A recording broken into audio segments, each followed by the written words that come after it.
Hello শিক্ষার্থী বন্ধুরা, আসসালামু আলাইকুম। আজকের টিউটোরিয়ালে সবাইকে স্বাগত। আজ আমরা একটি গুরুত্বপূর্ণ বিষয় নিয়ে হাজির হয়েছি। দেখো, গত ক্লাসে আমি বলেছিলাম যে সি প্রোগ্রামিং জানার আগে আমাদের কিছু বিষয় জানতে হবে। ঠিক আছে, তার ভিতর কিওয়ার্ড এবং ভেরিয়েবল অত্যন্ত গুরুত্বপূর্ণ দুটি বিষয়। এই বিষয় দুটো নিয়ে আমরা আজকে আলোচনা করব।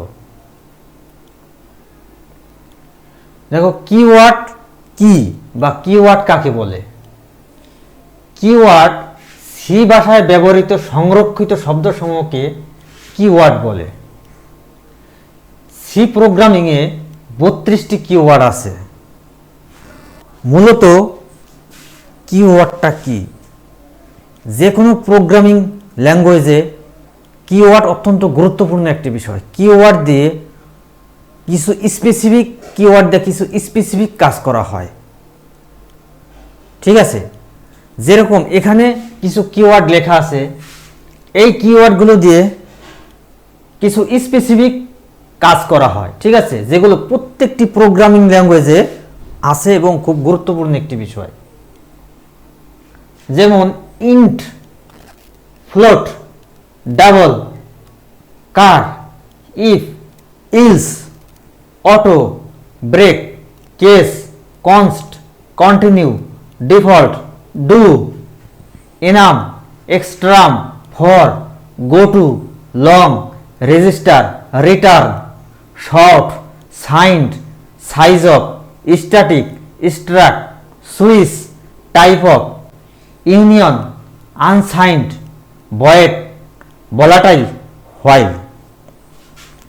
এই 32টা কিওয়ার্ড মূলত সি প্রোগ্রামিংয়ে ব্যবহার হয়। আর একটা বিষয় তোমাদের খেয়াল রাখতে হবে। ঠিক আছে, কিওয়ার্ড লেখার জন্য সর্বদা কি করতে হয়? ছোট হাতের অক্ষর ব্যবহার করতে হয়। যেরকম আমরা যখন কি করব, আমরা যখন মনে করো লুপ করব, ফর একটি কিওয়ার্ড। ঠিক আছে, ফর দিয়ে আমরা যখন লুপ চালাবো, সি প্রোগ্রামিংয়ে যখন আমরা লুপ চালাবো, তখন ফর কিন্তু এই বড় হাতের অক্ষরে লেখা যাবে না। ঠিক আছে, ফর বড় হাতের অক্ষরে লেখা যাবে না, সর্বদা ছোট হাতের অক্ষরে লিখতে হবে। এটা একটা কিওয়ার্ড লেখার নিয়ম। ঠিক আছে, কিওয়ার্ড লেখার নিয়ম। সুতরাং আমাদের এই কিওয়ার্ডগুলো মনে রাখতে হবে। বিশেষ করে কিওয়ার্ড আমরা যখন সি প্রোগ্রামিং করব, তখন এখান থেকে বেশ কিছু কিওয়ার্ড লাগবে আমাদের। ঠিক আছে, এই কিওয়ার্ডগুলো তখন অটোমেটিক মুখস্থ হয়ে যাবে তোমাদের। আর বাদ বাকি কিওয়ার্ডগুলো যেগুলো বাকি থাকবে, ঠিক আছে, এই কিওয়ার্ডগুলো তোমাদের মনে রাখতে হবে। কারণ এমসিকিউতে তোমাদের আসতে পারে যে নিচের কোনটি সি ভাষার কিওয়ার্ড, অথবা আসতে পারে নিচের কোনটি সি ভাষার কিওয়ার্ড নয়। ঠিক আছে, এমসিকিউর জন্য এই কিওয়ার্ডগুলো যথেষ্ট গুরুত্বপূর্ণ। ঠিক আছে, আরেকটা বিষয় তোমাদের খেয়াল রাখতে হবে, এই কিওয়ার্ড কখনো ভেরিয়েবলের নাম হতে পারে না।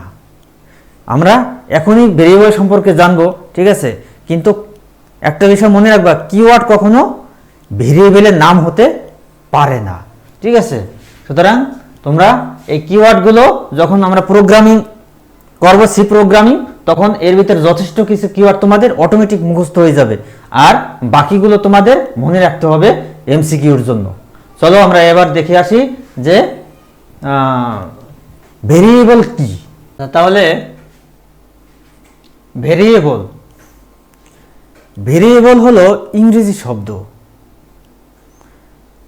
যার বাংলা অর্থ চলক। এখন চলক বা ভেরিয়েবল কি জিনিস? যে সকল রাশির মান পরিবর্তন করা যায় তাকে ভেরিয়েবল বলে। পরিবর্তন করা যায় মানে দেখো, আমি একটি ভেরিয়েবল নিলাম, সেটা হলো এ। ঠিক আছে, এর ভিতরে আমি প্রথম 5 রাখলাম। তারপর অপর একটি ভেরিয়েবল নিলাম, তার নাম বি। এর ভিতরে রাখলাম 10। এখন এই ভেরিয়েবল এই ভেরিয়েবলটার 5 মান আছে, মান, ঠিক আছে, রাশির মান, এটা রাশি, ঠিক আছে, একটা বীজগাণিতিক রাশি। এখন এর ভিতর আছে কত? 5, মানে কি রাশির মান, মান কত? 5। এবং বির ভিতরে আছে 10। এখন পরিবর্তন করা যায়, মানে যদি আমি এর ভিতর রাখি 10 এবং বির ভিতর রাখি 5, তাহলে সেটাও কিন্তু সম্ভব, ঠিক আছে। সুতরাং সেটাও সম্ভব। তাহলে আমরা বুঝলাম যে ভেরিয়েবলটা কি? ভেরিয়েবলটা হলো যে রাশির মান পরিবর্তন করা যায়। এখন আরো ভালো ক্লিয়ার ধারণার জন্য, ভেরিয়েবলটা মূলত একটি পাত্র, ঠিক আছে। এই পাত্রের ভিতর কিছু রাখা যায়, এখন এর ভিতর এ একটি পাত্র, বি একটি পাত্র, ঠিক আছে। এর ভিতরে আমি 10 রেখেছি, বির ভিতরে আমি 5 রেখেছি। এখন আমি যদি মনে করি এর ভিতরে আমি 100 রাখবো, 100 রাখবো, বির ভিতরে আমি 200 রাখবো, সেটাও সম্ভব, ঠিক আছে। এই কারণে variable is a kind of container, মানে পাত্র, ঠিক আছে। ভেরিয়েবল একটি পাত্রের ভিতরে আমি যে কোনো জিনিস রাখতে পারি। আমি একটি পাত্রের ভিতরে পানিও রাখতে পারি, শরবত রাখতে পারি, আবার দুধও রাখতে পারি, ঠিক আছে। সুতরাং ভেরিয়েবল আমাদের মনে রাখতে, ভেরিয়েবল হলো একটি পাত্র যার মান পরিবর্তনশীল। একই পাত্রতে আমি বিভিন্ন কিছু রাখতে পারি, ঠিক আছে। এখানে বলা হয়েছে যে সকল রাশির মান পরিবর্তন করা যায় তাকে ভেরিয়েবল বা চলক বলে। দেখো, ডিক্লারেশনের উপর ভিত্তি করে ভেরিয়েবল 2 ভাগে ভাগ করা হয়েছে: global variable, local variable. Global variable কি? ফাংশনের বাইরে ডিক্লেয়ার করা ভেরিয়েবলকে গ্লোবাল ভেরিয়েবল বলে। এবং লোকাল ভেরিয়েবল কি? লোকাল ভেরিয়েবল হলো ফাংশনের বাইরে ডিক্লেয়ার করা ভেরিয়েবলকে লোকাল ভেরিয়েবল বলে। এই বিষয়গুলো শুধু পড়লেই হবে না, এই বিষয়গুলো প্রকৃতপক্ষে তোমাদের বুঝতে হবে। এবং এই বোঝার জন্য আমি এই ভিডিওর শেষের দিকে বিষয়গুলো আরো ক্লিয়ার করে দেব, ঠিক আছে। এখন আমরা চলো দেখে নিই যে ভেরিয়েবল বা পাত্র, ঠিক আছে, বা ভেরিয়েবল বা চলক, এবং যাকে আমরা সাধারণ ভাষায় বোঝার জন্য বলি পাত্র। এই ভেরিয়েবল ডিক্লেয়ার করার জন্য কিছু নিয়ম আছে, সেই নিয়মগুলো চলো আমরা দেখে নেই। ভেরিয়েবল বা চলকের নামকরণের নিয়ম। ভেরিয়েবল বা চলক নামকরণে বর্ণ এ থেকে জেড পর্যন্ত, ডিজিট 0 থেকে 9 পর্যন্ত এবং আন্ডারস্কোর, বিশেষ ক্যারেক্টার হিসেবে আন্ডারস্কোর ও ডলার চিহ্ন ব্যতীত অন্য কোনো ক্যারেক্টার ব্যবহার করা যায় না। আমরা জানি বিশেষ ক্যারেক্টার আরও আছে, ঠিক আছে। যেমন মনে করো পার্সেন্টেজ আছে, হ্যাশ আছে, স্টার আছে, তাই না? এগুলো বিশেষ ক্যারেক্টার। এই বিশেষ ক্যারেক্টার এগুলো ব্যবহার করা যায় না। বিশেষ ক্যারেক্টারের ভিতরে ব্যবহার করা যায় আন্ডারস্কোর এবং ডলার চিহ্ন। আর ইংরেজি যে কোনো লেটার, আর 0 থেকে 9 পর্যন্ত যে কোনো অঙ্ক ব্যবহার করা যাবে, ঠিক আছে। তারপরে 2 নম্বর আছে, একই ফাংশনে একই নামে 2 বা ততোধিক ভেরিয়েবল ঘোষণা করা যায় না, ঠিক আছে। আমি এখানে একটি সি প্রোগ্রামিংয়ের স্ট্রাকচার লিখে রেখেছি। এখানে ফাংশন কতটুকু? ফাংশন হলো এই মেইন নামে এখানে একটা ফাংশন ডিক্লেয়ার বা ঘোষণা করা হয়েছে, ঠিক আছে। এই মেইন যে একটা ফাংশন, সেটা কিভাবে বুঝলাম? মেইনের পর কি আছে? First bracket. এই ফার্স্ট ব্র্যাকেটকে প্রোগ্রামিং ভাষায় বলা হয় প্যারেন্থিসিস, এবং সেকেন্ড ব্র্যাকেটকে প্রোগ্রামিংয়ের ভাষা বলা হয় কার্লি ব্রাসেস, ঠিক আছে। ফাংশন ডিক্লেয়ার করা হইলে, ঠিক আছে, কিভাবে? ফাংশনের নাম, তারপরে ফার্স্ট ব্র্যাকেট, তারপরে সেকেন্ড ব্র্যাকেট, তারপরে সেকেন্ড ব্র্যাকেটের মাঝখানে এই যে যে অংশটুকু এটুকে বলা হয় ফাংশনের বডি, ঠিক আছে। তার মানে বলা হয় যে একই ফাংশন, এই যে একটা ফাংশন, একই ফাংশনে একই নামে, মানে একই নামে দুই বা ততোধিক ভেরিয়েবল ঘোষণা করা যায় না। তার মানে এখানে দেখো ইন্টিজার, ইন্ট মানে ইন্টিজার নেম অন এবং নেম টু, ঠিক আছে। এখানে নেম অন একটা ভেরিয়েবল, নেম টু আর একটা ভেরিয়েবল। আমি যদি নেম অন একটা ভেরিয়েবল, আবার আর একটা ভেরিয়েবল নেম অন, আবার আর একটা ভেরিয়েবল নিলাম, এটা আসলে ঠিক না, করা যাবে না। এই কথাই 2 নম্বরে বলা হয়েছে যে একই ফাংশনে একই নামে দুই বা ততোধিক ভেরিয়েবল ঘোষণা করা যাবে না একই ফাংশনের ভিতরে। এটা একটা ফাংশন, ঠিক আছে। এই ফাংশনের ভিতরে একই নামে দুইটা বা তিনটা ভেরিয়েবল ডিক্লেয়ার করা যাবে না, মাত্র একটি ভেরিয়েবল ডিক্লেয়ার করা যাবে। এটাই এখানে বলা হয়েছে। তো ভেরিয়েবলের নামের মাঝে কোনো ফাঁকা স্থান থাকতে পারবে না, ভেরিয়েবল নামের মাঝে কোনো ফাঁকা স্থান থাকা যাবে না। তার মানে অনেক সময় আমরা ভেরিয়েবল তো যে কোনো নামই নেওয়া যায়, তাই না। ভেরিয়েবলটা মানে কি, একটি পাত্র, ভেরিয়েবল মানে একটি পাত্র, সেই পাত্রের ভিতরে আমি কিছু রাখবো, ঠিক আছে। এখানে ভেরিয়েবল মানে দুইটা ফাঁকা স্থান রাখা যাবে না, মানে দুইটা ওয়ার্ড দিয়ে একটা ভেরিয়েবলের নাম যদি আমি রাখি, দুইটা ওয়ার্ড দিয়ে, সেই ওয়ার্ডের মাঝখানে কোনো ফাঁকা স্থান রাখা যাবে না। এখানে নেম অন, এই অনটা যদি আমি ফাঁকা রাখি, এরকম যদি রাখি অন, এখানে স্পেস দিয়া, তাহলে সেটা হবে না, ঠিক আছে, প্রোগ্রামিং ভুল দেখাবে। এখানে যে টু যদি আমি একটি ফাঁকা রাখি, ঠিক আছে, সেটা ভুল, ঠিক আছে। এটা একদম কোনো ফাঁকা স্থান দেওয়া যাবে না, একদম সাথে সাথে রাখতে হবে, ঠিক আছে। এটা কোনো ফাঁকা দেওয়া যাবে না, তার মানে এখানে কোনো স্পেস থাকবে না। যেরকম আমরা কম্পিউটার টাইপ করার সময় প্রতিটা ওয়ার্ডের পর একবার স্পেস প্রেস করি, তাই না, এখানে স্পেস প্রেস করা যাবে না।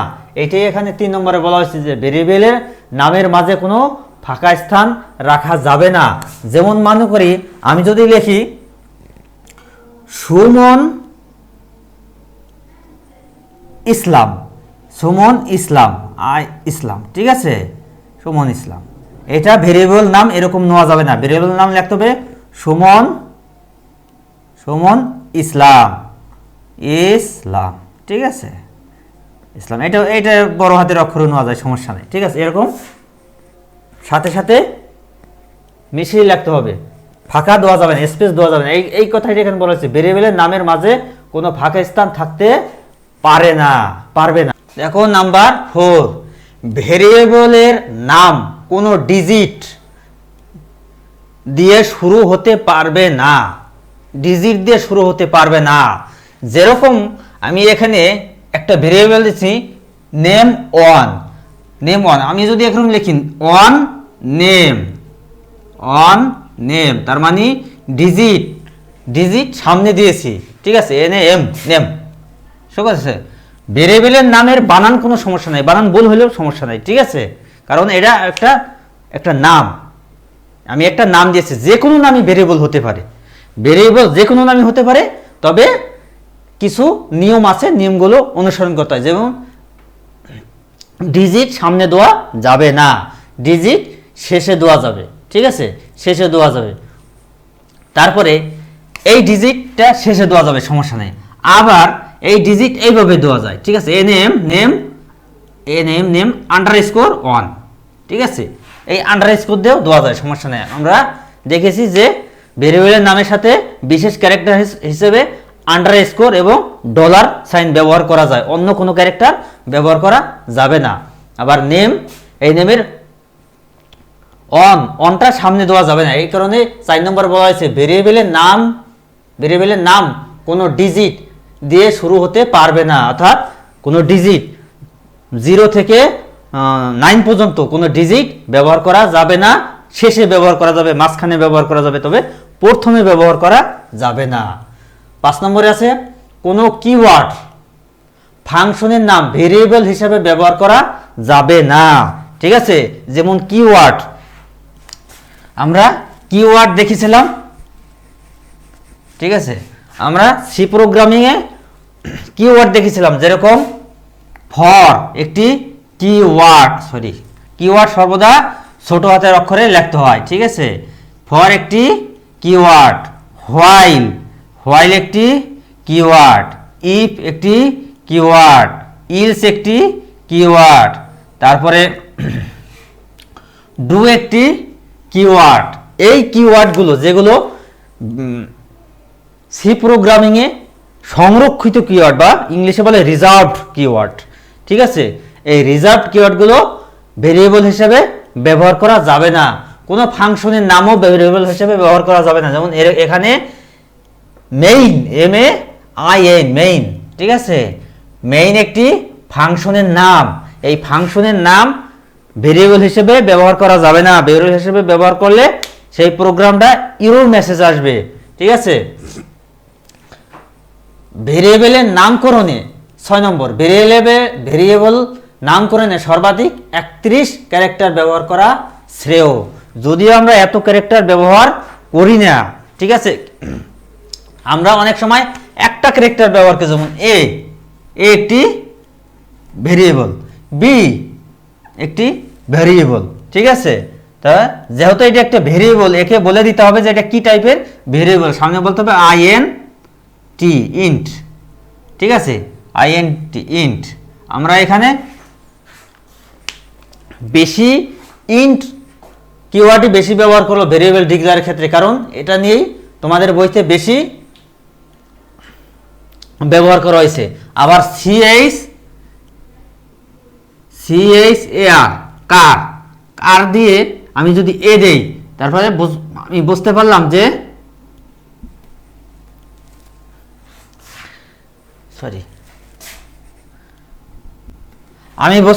যে কার এ মানে কি, এ ভেরিয়েবলটা ক্যারেক্টার টাইপ ডেটা সংরক্ষণ করবে বা ক্যারেক্টার টাইপ ডেটা নিয়ে কাজ করবে, সে, ঠিক আছে, এটাই। আবার যদি আমি দেই INT, ইন্ট এ, ইন্ট বি, ঠিক আছে, তার মানে এখানে বি টাইপের বি ভেরিয়েবলটি ইন্টিজার টাইপের ডেটা নিয়ে কাজ করবে। এটাই মূলত ভেরিয়েবলের মূল বিষয়। শিক্ষার্থী বন্ধুরা, এই টিউটোরিয়ালে আমি একটি বিষয় তোমাদের বলেছি যে ডিক্লারেশন উপর ভিত্তি করে ভেরিয়েবল 2 প্রকার, একটা গ্লোবাল ভেরিয়েবল, অপরটি লোকাল ভেরিয়েবল। এই বিষয়টা আমি বলেছি, কিন্তু এই বিষয়টি এইভাবে বললে আসলে বোঝা যায় না, ঠিক আছে। আমি তোমাদের এই বিষয়টিকে ধারণাটা ক্লিয়ার করার জন্য আমি তোমাদের বোর্ডে বুঝাইতেছি, ঠিক আছে। যেহেতু প্রোগ্রামিং ল্যাঙ্গুয়েজ কোনো মুখস্থের বিষয় না, এই বিষয়টা আসলে প্রোগ্রামিং ল্যাঙ্গুয়েজ গঠিত হয়েছে গণিত এবং যুক্তির সমন্বয়, ম্যাথ এবং লজিকের সমন্বয় প্রোগ্রামিং ল্যাঙ্গুয়েজটা গঠিত হয়েছে, ঠিক আছে। সুতরাং প্রোগ্রামিং ল্যাঙ্গুয়েজ কোনো মুখস্থের বিষয় না, প্রতিটি বিষয়, প্রতিটি টপিকই প্রোগ্রামিং বুঝতে হবে, না বুঝতে পারলেই সমস্যা, মন থাকবে না, ঠিক আছে। যেরকম গ্লোবাল ভেরিয়েবল,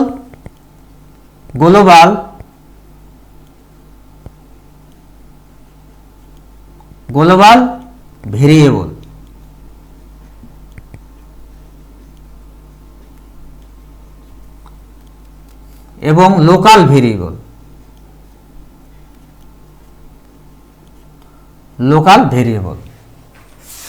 গ্লোবাল মানে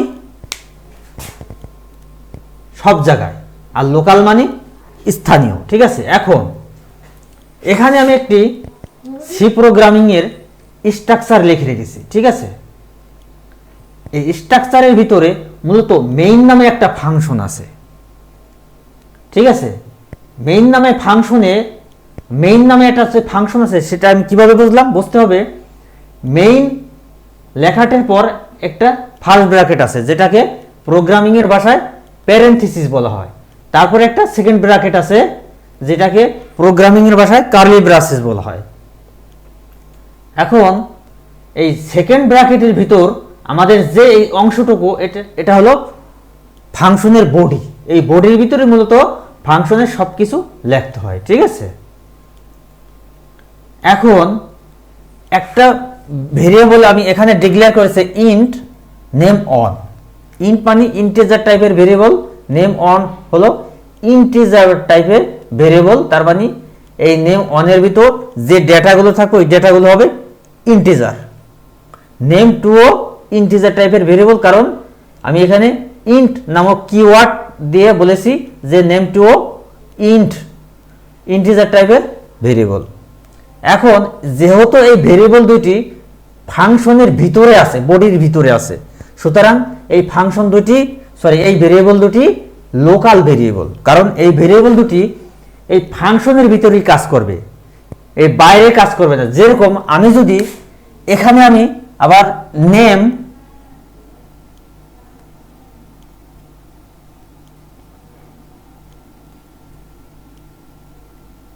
নেম 3 নামে একটি ভেরিয়েবল নেই, তাহলে এটা ফাংশনের বাইরে, ঠিক আছে। ফাংশনের বাইরে যে ভেরিয়েবল নেওয়া হবে তাকে বলা হয় গ্লোবাল ভেরিয়েবল, এবং ফাংশনের ভিতরে যে ভেরিয়েবল নেওয়া হবে, ঠিক আছে, এই সেকেন্ড ব্র্যাকেটের ভিতরে যে ভেরিয়েবল আমরা ডিক্লেয়ার করব, ঠিক আছে, সেটা হলো লোকাল ভেরিয়েবল। লোকাল ভেরিয়েবলগুলো কি ফাংশনের বাইরে কাজ করবে না, আর গ্লোবাল ভেরিয়েবল বাইরেও কাজ করবে, ফাংশনের ভিতরেও কাজ করবে, ঠিক আছে। গ্লোবাল ভেরিয়েবল ফাংশনের ভিতরেও কাজ করবে, বাইরেও কাজ করবে। সুতরাং এই কার্লি ব্রাসেস মানে সেকেন্ড ব্র্যাকেটের ভিতরে একটা স্কোপ, একে বলা হয় স্কোপ, ঠিক আছে। এই স্কোপের ভিতরে যে ভেরিয়েবলগুলো ডিক্লেয়ার করা হবে সেগুলো হলো লোকাল ভেরিয়েবল। এখন ফাংশনের বাইরে নেম 3 নিছি, উপরে ফাংশনের উপরে। এখন যদি ফাংশনের নিচে আমি নেম 4 নেই, তাহলে এটাও গ্লোবাল ভেরিয়েবল, ঠিক আছে। এটাও গ্লোবাল ভেরিয়েবল, এটা ফাংশনের বাইরেও কাজ করবে, ভেতরেও কাজ করবে, ঠিক আছে। এটাই মূলত গ্লোবাল ভেরিয়েবল এবং লোকাল ভেরিয়েবলের ভিতর পার্থক্য, যেটা তোমাদের আমি বোর্ডে বিষয়টি ক্লিয়ার করে দিলাম, ঠিক আছে। ধন্যবাদ তোমাদের সবাইকে, আশা রাখি বুঝতে পেরেছো। যাই হোক শিক্ষার্থী বন্ধুরা, তোমাদের যদি টিউটোরিয়ালটি ভালো লাগে তাহলে চ্যানেলটি সাবস্ক্রাইব করবে এবং বেল বাটনে প্রেস করে রাখবে, যাতে নতুন কোনো ভিডিও আপলোড হলে তোমরা সাথে সাথে নোটিফিকেশন পেয়ে যাও, এবং ভিডিওটি বেশি বেশি শেয়ার করবে যাতে সবার মাঝে ছড়িয়ে যায়, সবাই উপকৃত হতে পারে। ধন্যবাদ সবাইকে।